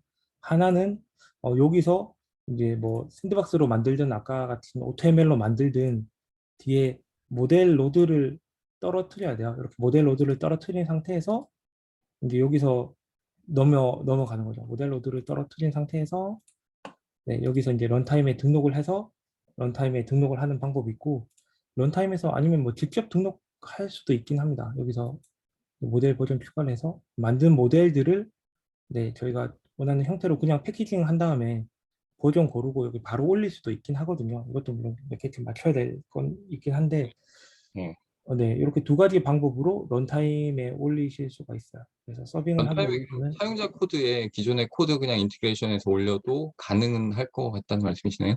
네네네 맞습니다. 이게 근데 아까 거기서 하는 거나 그 템플릿을 작성하는 거나 뭐 여기 넣는 거나 다 똑같은 방식이긴 하거든요. 결국은 전처리 로직들이랑 저희가 이제 사실 런타임에 올리기 위해서 필요한 거는 그 데이터, 인풋 데이터의 스키마랑 그 인풋 데이터를 어떻게 전처리하는지 전처리에 대한 코드, 로직, 그 다음에 이제 모델, 뭐 요 정도가 사실 필요한 거거든요. 그래서 그것들을 받는 방법을 이제 이런 식으로 이제 파일이나 코드로 올려서 받는 방법이랑 저희 통합 쪽에서 저희가 예, 사전에 만들어 놓은 템플릿대로 작성해서 넘기는 방법이랑 이렇게 두 가지가 있다고 보시면 될 것 같습니다. 음. R의 경우는 어떻게 되나요? R 스크립트일 땐? R의 경우에는 저희가 좀 생각이라기보다 좀 방법을 많이 찾아봤는데 아직은 R로 만든 코드의 경우에는 런타임으로 배포를 하지는 못해요. 그래서 지금 뭐 여기 이제 데이터를 이렇게 앞뒤에 뭐 연결하는 뭐 이런 거는 가능한데 이렇게 만들어진 모델을 R로 만들어진 모델을 런타임에 배포를 하는 거는 아직은 지원이 안 되고 있습니다. 저희가 좀 방법을 더 찾아봐야 될 것 같아요. 네. 그럼 별도로 한번 그러면 저기 2.0에는 R 서버를 두고 하잖아요. 네. 3.0에서도 동일하게 그런 메커니즘인가요? 어, R 서버를 둔다는 게 어떤 말씀이신지. 2.0에서는 R 서버를 별도로 두고서 실행을 시키는 거로 알고 있는데요. 네네네. 디플로이 할 때. 네네. 3.0도 동일하게 별도의 R 서버를 둬야 되는 건지가 궁금하거든요. 그거를 아직 결정을 안 했어요. 지금 이제 여기서 그냥 R을 주피터 랩처럼 여기서 그냥 R 스튜디오를 띄우는 거는 그냥 자체적으로 띄우는 건데 이제 디플로이를 할 때 그거를 어떻게 할 것인지는 아직 저희가 고민을 못 했습니다. 아니, 고민을 하고 있는 중입니다. 런타임에서 그러니까 다른 플로우들과 동일하게 런타임에서 제공하는 게 맞을 것 같은데 지금 런타임에서는 바로 R로 만들어진 코드를 서빙할 수 있는 게 쉽지가 않아서 지금 좀 같은 플로우로 만들려고 좀 고민을 하고 있는 중이거든요. 네. 사실 어큐 세일즈 포인트 중에 되게 중요한 부분이라서 그거는 제가 별도로 한번 여쭤보겠습니다 또. 네네, 알겠습니다. 네. 그리고 하나만 더 여쭤볼게요. 네. 네네. 그 고객 설명회 때도 잠깐 질문 나오긴 했는데 워크플로우 활용해서 네, 그 워크플로우에 내장된 기능이랑 스크립트랑 좀 병행해서 활용할 수 있는 건지. 네, 그러니까 뭐 1, 2, 3번 노드 같으면 워크플로우 기준으로 내장 기능으로 노드를 만들고 나서 네, 내가 쓰고 싶은 기능이 없다고 치면 네네, 3번 노드를 예를 들면 다른 스크립트 베이스로 노드를 하나 만들어서 네네. 1, 2번이랑 3번 연결하거나 이런 식의 플로우가 가능한 건지 궁금하거든요. 일단 기본적으로는 데이터를 가져오게 되면 여기 전처리 중에 커스텀 노드가 있긴 하거든요. 이 커스텀 전처리 노드를 붙이면 여기 이제 코드 베이스로 작성을 하실 수가 있기는 해요. 근데 이제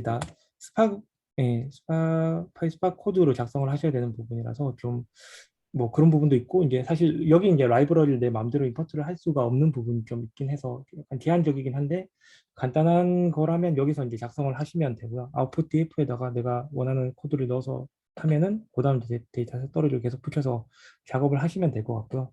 그게 아니라 뭔가 좀 특정한 라이브러리가 필요하다거나 뭐 좀 복잡한 게 필요하다고 하면 주피터 랩을 그대로 사용하셔도 될 것 같습니다.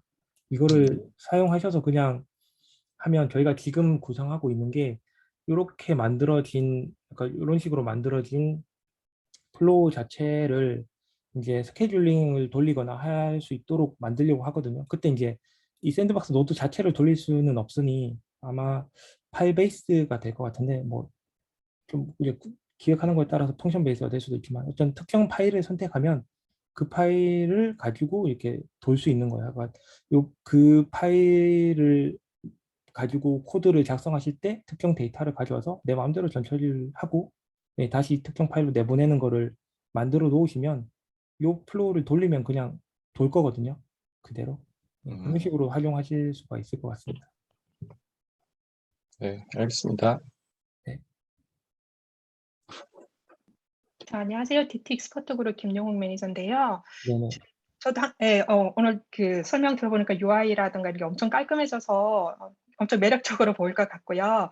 네, 제가 이제 한 가지 궁금한 거는 네, 현재 아큐 튜닝 제품의 경우 네, 단독 제품으로 판매되는 경우랑 아큐 네, 인사이트 플러스 2.0의 플러그인 이렇게 두 가지 형태로 이제 제가 사업을 진행하고 있는 걸로 알고 있거든요. 네, 이제 아크 이거 3.0부터는 그 네. 튜닝 제품은 단독으로 계속 유지가 되는 건가요? 아니면 지금 제품이 공존하게 되는데 그 과정이 어떻게 되는지 좀 네네. 궁금하거든요. 튜닝은 사실 따로 안 팔려고 했어요. 그냥 따로 파는 걸 접고 여기 3.0에 넣은 걸로만 네, 하려고 했는데 이게 또 최근에 좀 고객으로부터 요청이 좀 와서 따로 또 나가야 될 것 같거든요. 그래서 내부적으로는 네, 따로 파는 것도 또 3.0에 통합해서 예, 파는 것도 둘 다 가능한 걸로 일단 생각을 하고 있고요. 그래서 저희가 이제 코드 통합 작업을 내부적으로 하고 있어요. 그 아까 보셨던 여기 OTML 노드, 예, 여기서 보여주는 이런 UI를 컴포넌트를 그대로 써서 저희가 이제 독립적으로 나가더라도 최대한 이 코드를 예, 뭐 두 벌로 안 만들고 하나로 만드는 그런 작업을 내부적으로 하고 있거든요. 그래서 네, 현재까지 의 상황은 뭐 따로도 나갈 수 있을 거다라고 네, 가정하고 진행하고 있습니다.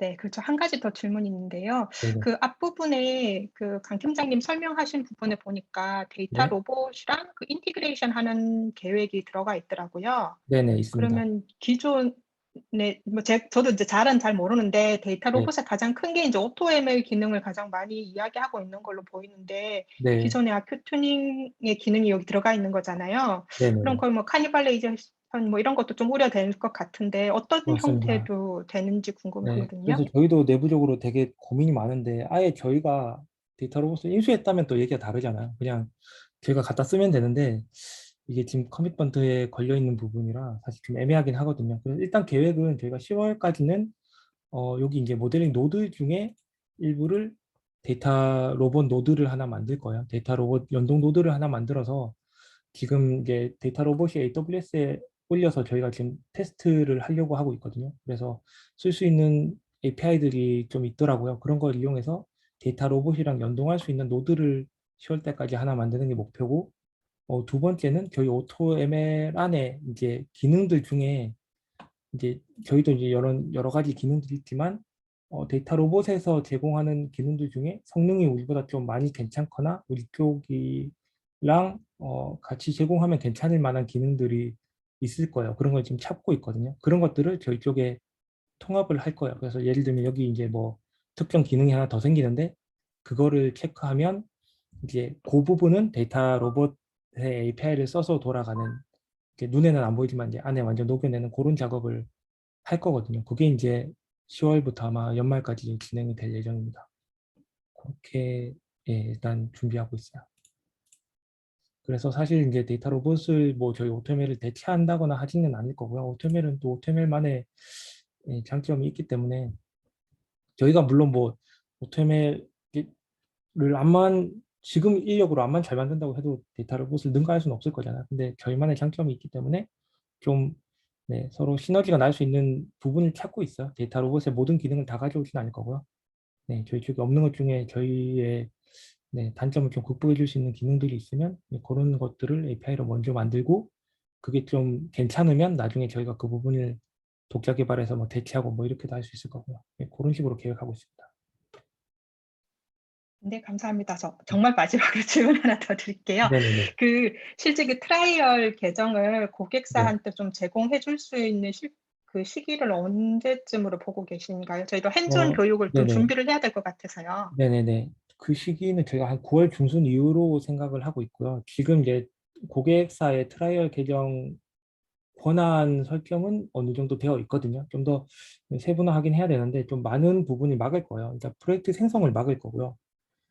그다음에 이제 남이 공유한 데이터들을 못 보게 막을 거고 이런 식으로 좀 저희가 정책을 정해 놓은 거 있거든요. 그대로 해서 좀 많은 제한을 좀 두려고 해요. 샌드박스를 만들 때도 뭐 최소 자원으로만 만들 수 있고 뭐 하나 정도만 만들 수 있을 거고 런타임도 제공을 한다고 하더라도 최소 자원으로만 만들 수 있고 뭐 서빙을 하나만 올려놓는다던가 뭐 이런 식으로 좀 제한을 둘 거고요. 뭐 회원 가입도 여기서 따로 받지 않고 저희 이제 프리세일즈나 이런 담당자 통해서 그냥 메일로 받으면 저희가 한정된 수량만 발급을 해주고 또 발급을 해주면 지금 2.0처럼 뭐 2주간 네, 주고 뭐 원하는 케이스에는 뭐 1주간 연장을 해주고 이런 식의 이제 기간도 좀 제한을 할 거고요. 그래서 좀 네, 그렇게 구체화를 하고 있는 중이고 네, 개발도 그런 식으로 하고 있는 중입니다. 그래서 9월 중순 이후인데 추석 전후로 해서 아마 제공이 될 수 있을 것 같아요. 네, 감사합니다. 네.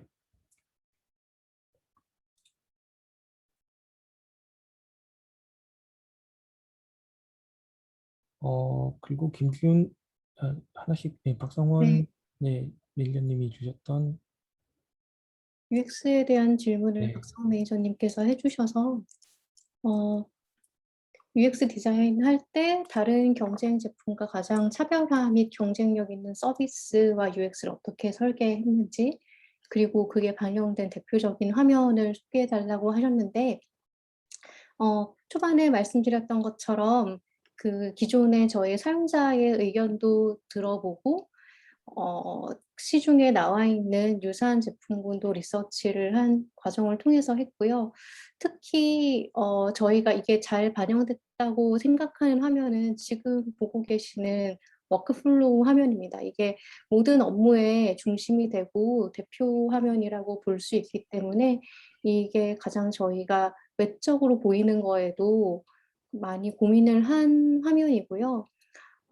저희가 벤치마킹을 하고 유저들이 사용하시는 과정을 보면서 많이 참고했던 유사한 제품들이 가트너 매직 쿼드런트에 많이 언급이 되는 데이터이쿠나 뭐 그런 제품들이 있습니다. 그런 제품들과 좀 뭐랄까 이런 조금 더 직관적으로 눈에 구분이 되는 노드들, 그런 디자인을 하는 데는 조금 반영이 됐는데, 중간에 그런 식으로 1차적으로 디자인을 거치고 중간에 저희 설문조사를 한번 돌린 적이 있습니다. 저희 구성원들, 데이터 사이언스 분석하시는 분들을 대상으로 저희가 여러 개의 노드 디자인 안을 만들어 보고 이거에 대해서 어떻게 의견을 생각하시는지 취합을 해서 의견을 쭉 받았었고요. 화면 공유를 조금 드릴게요.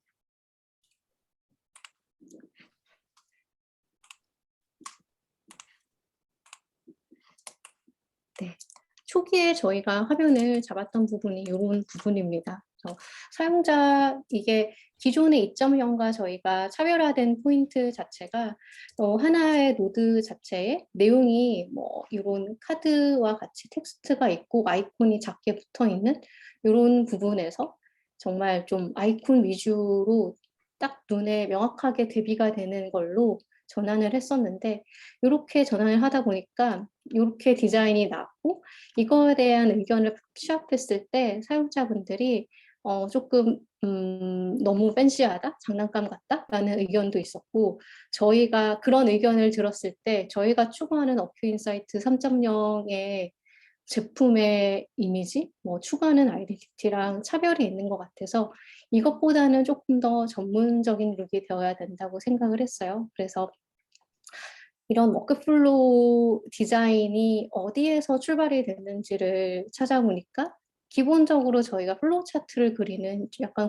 교과서적인 수용도가 있을 것 같더라고요. 그래서 그런 원천적인 디자인을 리서치했을 때 도출됐던 색감들이 이렇게 막 컬러풀한 것이 아니라 지금 구현이 된 뭐 유사한 톤 위주로 구성이 된 그런 디자인이 나와서 현재의 디자인으로 여러 번 수정이 돼서 좀 공을 들인 부분입니다. 네, 그래서 뭔가 이러한 스토리로 소구하시고 뭔가 화면상에서도 명확하게 딱 드러나는 부분이라 워크플로우 화면이 UX에 가장 공을 들였다라고 이해하시면 좋을 것 같습니다. 네. 네. 그리고 김지훈 매니저님이 말씀해 주신 그 멀티잡 수행 부분이나 서버리스로 수행되는지에 대한 질문에 대한 답변은, 일단 멀티잡 수행 부분은 2.0이랑 동일하게 수행이 될 거고요. 지금 이제 멀티잡을 수행할 수 있는 포크 노드라든가 이런 게 이제 아직 개발 예정이에요. 그래서 그게 적용이 되면 기존에 이제 2.0에서 우지에서 돌렸던 부분을 3.0에서는 에어플로우로 돌린다는 부분만 달라질 거고, 나머지는 그대로 멀티잡으로 수행이 된다고 보시면 될 것 같습니다. 근데 사실 서버리스는 저희는 아니거든요. 뭐 AWS 람다나 뭐 애들 펑션이나 이런 서버리스가 이제 진짜 서버리스라서 걔들은 돌고 나면 이제 돌 때만 자본을 쓰고 죽는 거잖아요. 근데 저희는 이제 떠서 돌고 죽는 건 똑같으나 그게 이제 저희가 확보해 놓은 클러스터의 네임스페이스 안에서 동작을 하는 거거든요. 이거를 스파하기 좀 무겁기 때문에 그거를 뭐 펑션이나 람다 같은 데서 돌릴 수는 없는 상황이라서 네, 동작은 서버리스처럼 해서 이제 전체 자원 확보는 계속 이렇게 유동적으로 하지만 사실 이제 비용적으로는 저희가 좀 유동적으로 그렇게 하진 않습니다. 네, 그렇게 동작하지는 않습니다. 후보 클러스터는 저희가 미리 설치할 때 미리 만들어 놓은 클러스터에서 동작을 할 거고요. 거기서 저희가 이제 기본적으로 이제 백엔드라든가 프론트엔드라든가 코어 모듈 뭐 이런 것들은 떠 있어야 되니까 마스터 노드에 떠 있는 부분이랑 실제로 이제 잡이 돌 때만 도는 부분들이 있어요. 스파크에서 도는 부분들이라든가 뭐 리비 세션에서 도는 부분들, 뭐 오토ML에서 모델링을 하는 부분들, 뭐 이런 것들은 이제 돌릴 때만 떴다가 이제 끝나면 죽는 부분이라서 그런 것들은 다 워커 노드에서 돌게 되거든요. 그런 부분들은 유동적으로 동작을 하기는 합니다. 네, 저 김지윤인데요. 네네. 그 말씀하신 부분 네, 이해는 되는데 그게 이제 네. 온프라미스 같은 형태는 그렇게 이제 수행돼도 크게 문제가 네네. 없을 것 같은데 네네. 이제, 주로 이제 AWS나 이렇게 클라우드 형태로 되다 보면은 지금도 EMR을 서버리스 형태로 띄웠다가 잠만 수행하고 내려가는 형태로 하거든요. 그리고 또 클러스터를 하나만 쓰지는 않고요. 작업을 네. 돌리는 분석가들이 워크플로우에 따라서 해당 워크플로우를 돌리기 위해서 작업 경합이 없게 하기 위해서 클러스를 딱 띄웠다가 1시간만 돌리고 딱 내리고 다른 분석가가 또 자기 클러스 띄워서 이런 식으로 하거든요. 그래서 가장 이제 클라우드 사용하다 보면 제일 문제가 되는 부분들이 비용적인 부분들이에요. 클러스터 사용 부분들에 대해서. 그럼 저렇게 하게 되면은 지금 쿠버 같은 경우에 워커노드 그룹을 갖다가 따로 어느 정도 확보를 계속 해놔야 되는 거거든요. 확보를 그것도 온디맨드 EC2를 써야 되면 비용이 급격하게 많이 올라가게 되거든요. 저 부분은 조금 더 이후에 고도할 때 좀 고려를 해주셨으면 좋겠어요. 이게 네네. 결과적으로는 비용 때문에 쓰니 못 쓰니 이런 얘기가 나오거든요. 네, 알겠습니다. 좋은 의견 감사드립니다. 이제 물론 아시는 것처럼 저희가 이제 어느 정도 사용을 하게 되면 워커 노드 자체 이제 클러스터의 뭐 노드를 좀 조절한다던가 이제 이런 부분들은 가능한데 현재 말씀하신 것처럼 그때그때마다 네, 클러스터를 따로 만들어서 돌리고 이런 부분들은 좀 제한되는 부분들이 있거든요. 저희가 네, 각 클러스터마다 이제 왔다 갔다 하면서 쓰려면 이제 스토리지의 공유라든가 이제 여러 가지 문제들이 좀 있기 때문에 네, 그런 것들을 감안해서 하는 것 해야 될 것 같습니다. 네. 좋은 의견 감사드립니다. 멀티잡은 아까 말씀하신 멀티잡은 네네. 포크나 조인 통해서 하는 그 멀티잡 그거 말고 네네. 즉 변수 목록이라고 원래 있었잖아요. 2.0에 변수 네. 목록을 100개면 100개 등록해서 네. 하나의 워크플로우 형태를 우지 잡으로 보면 100개의 잡으로 이렇게 떠서 돌아가는 형태가 있어요. 그러니까 네네. 상품 같은 경우에 이제 여러 개 같은 브랜드 내에 이제 상품이 여러 가지가 있게 되면 그게 이제 동일한 피처셋을 가질 경우에 그런 식으로 구성해서 쓰게 되거든요. 이제 네네네. 그게 수용되는지를 여쭤본 거예요. 네, 그거는 동일하게 동작한다고 보시면 될 것 같습니다. 지금 이제 워크플로우 변수나 네, 뭐 프로젝트에 할당되는 글로벌 변수 같은 것들은 동일하게 동작을 하고요. 네, 걔들을 뭐 스케줄링 다 다르게 걸어 놓으면 에어플로우에서 돌릴 때 그렇게 멀티로 돌게 되니까 결론적으로는 우주에서 돌리는 거랑 똑같이 동작한다고 보시면 될 것 네, 같습니다. 네, 알겠습니다. 네. 감사합니다. 그리고 김경태 매니저님이 말씀해 주신 런타임이 약간 따로 실행되는 것 같은 느낌이 네, 좀 있기는 있죠. 근데 사실 이제 원래 저희가 처음에 기획했을 때 런타임이랑 통합 쪽은 분리될 수도 있다고 가정해서 네, 그렇게 좀 제작된 부분이 있거든요. 지금 UI가 좀 달라 보인다는 말씀이신 거죠? 사실은 저희가 똑같은 그걸로 만든 거거든요. 근데 여기 이제 좀 비어 보이는 부분이랑 이런 것 때문에 좀 그렇게 보신 것 같은데 사실은 저희 모든 그거를 맞추긴 했어요. 네, 그래서 룩앤필은 맞춰서 일질감이 없게 한다고 했는데 사실 동작하는 방식이 좀 다르다 보니까 이것들에 대한 것들이 좀 달라 보일 수 있는 것 같습니다. 저희가 통합 쪽에서는 이제 아무래도 워크플로우가 중심이다 보니까 여기 캔버스가 있고 오른쪽에 이제 속성들이 계속 나오는 이런 류의 화면이 많은 거고요. 이제 런타임에서는 사실 계속 설정과 이제 리스트 요걸로 이제 계속 동작을 하는 거거든요. 그래서 사실 여기 저희 통합 쪽에서 이 리스트 뷰로 보면 뭐 이렇게 보면 룩앤필은 비슷하거든요. 네, 여기도 리스트로 볼 수 있어서 이렇게 보면 이제 거의 비슷하긴 한데 네, 조금 차이점이 네, 난다고 느끼실 수도 있을 것 같습니다. 저는 들어갔을 때 이게 네, 요게 다르니까 확 달라 보이더라고요. 요 아이콘 부분이랑 요게 이런 것들은 좀 더 맞춰 보겠습니다. 네, 제가 약간 부연 설명을 드릴 수 있을 것 같은데, 초기에 사실 어큐인 사이트에 뭔가 떨어져 나갈 수 있는 모듈이 AI 런타임이 될 수 있다고 말씀을 들었고, 그리고 뭔가 각각의 개별적인 대시보드로서 어큐인 사이트에서는 뭔가 서빙 이전까지의 상황, 그리고 런타임에서는 뭐 서빙 이후에 돌아가는 모델들을 뭔가 주시하는 그런 용도로 별도의 뭔가 데스크로 운영한다라는 그런 관점이 초기에 있었고요. 그리고 워크플로우에서 저희가 가져갔던 컬러 코딩이 사실은 AI 런타임에도 적용이 되어 있습니다. 그러니까 워크플로우에서 모델이 보라색, 반짝거리는 보라색으로 되어 있는데 AI 런타임에서의 모든 좀 주요한 버튼이랑 포인트 색상이 그 색깔을 가지고 가고 있거든요. 근데 뭐 지금 보니까 사실 지금 퍼블리싱 구현상에 좀 오류가 있어 보여요. 뭐 오른쪽에 지금 모델 버전 추가 같은 경우도 저 색깔이 아닌데 뭔가 약간의 지금 튀는 지점들이 있어서 더 이질적으로 보이셨던 것 같습니다.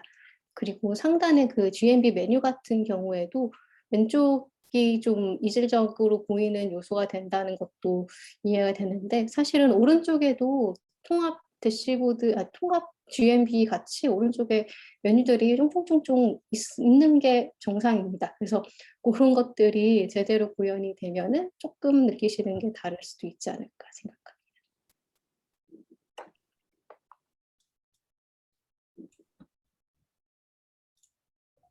네, 답변 좀 됐나 모르겠네요. 또 다른 질문 같은 거 있으실까요?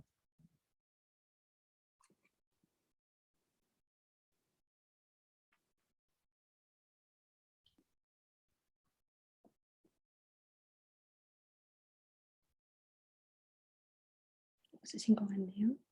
네.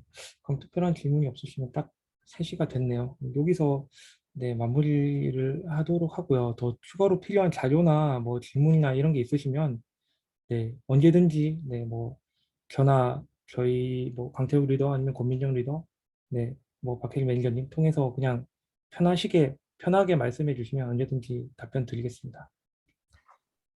네, 그러면 긴 시간 들어주셔서 감사합니다. 수고하셨습니다. 감사합니다.